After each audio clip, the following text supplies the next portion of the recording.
Hello, we're back. In episode 7, I said we'd be talking about the Invader port to Pico-8.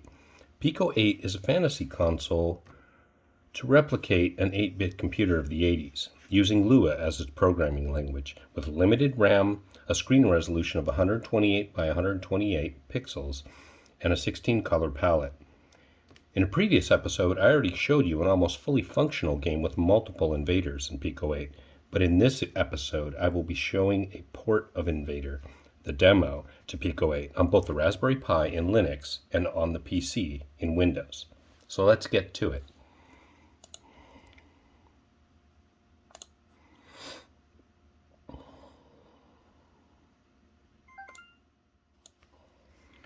There is an init function for setting things up and declaring variables, etc. An update function that gets called 30 times a second, and a draw function that also gets called 30 times a second, but giving preference to the update function.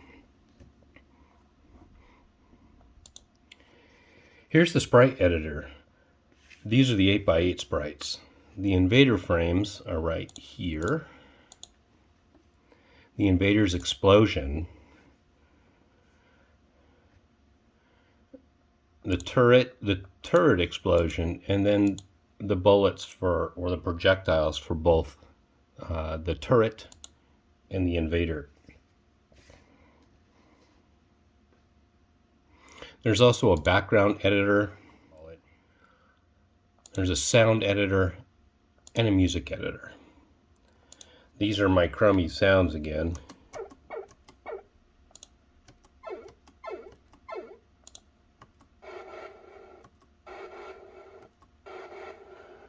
But I do love this sound editor.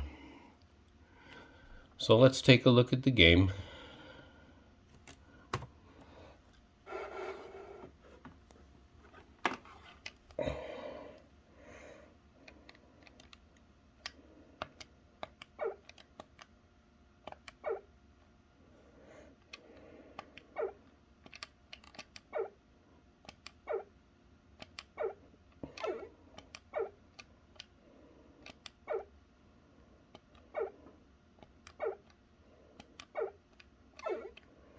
Okay, we'll let him hit us a couple of times. And there it is, game over. We can press the other button to start it back up again.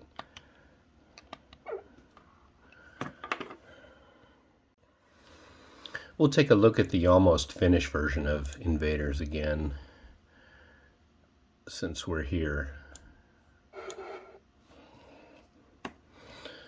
So you can see this is a whole lot more complicated than the simple Invader demo. I have some turret code, Invader A code. I have yet to actually use B and C. I do also have saucer code and bunker code. And there's my to-do list. We'll take a look at this one running again as well.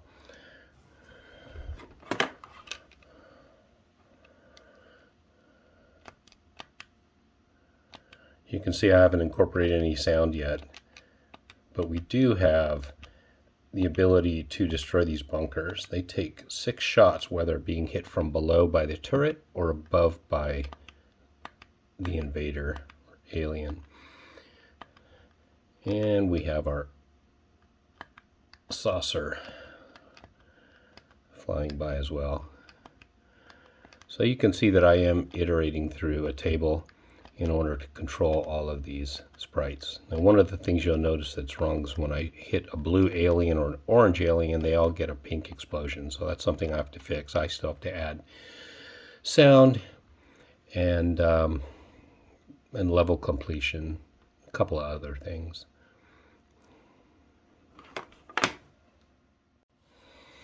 So here's the sprites for the full Invader game. These are the 2 animation frames for the first row of invaders and his explosion, the second row of invaders and his explosion, and the third row of invaders and his explosion. This is the saucer, and it's 2 sprites wide. And this is the saucer explosion, It's also 2 bytes wide. You can see the little invader inside there, as I explained in an earlier episode. And that's the points that you score when you shoot the saucer. There's the turret and his explosion frames, and these are the shots for both the invader and the turret. And these are different animations of the destruction of the turret over time. This is the top of the turret, and then this here is the bottom of the turret.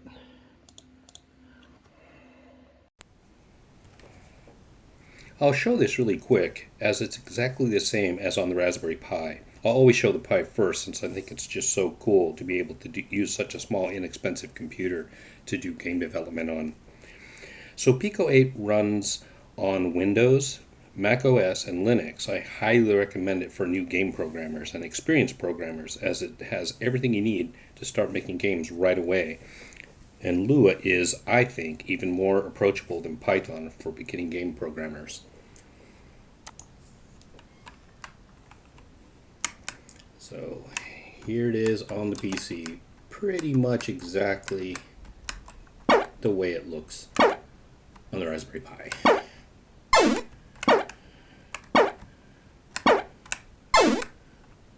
And we'll go ahead and take me out again.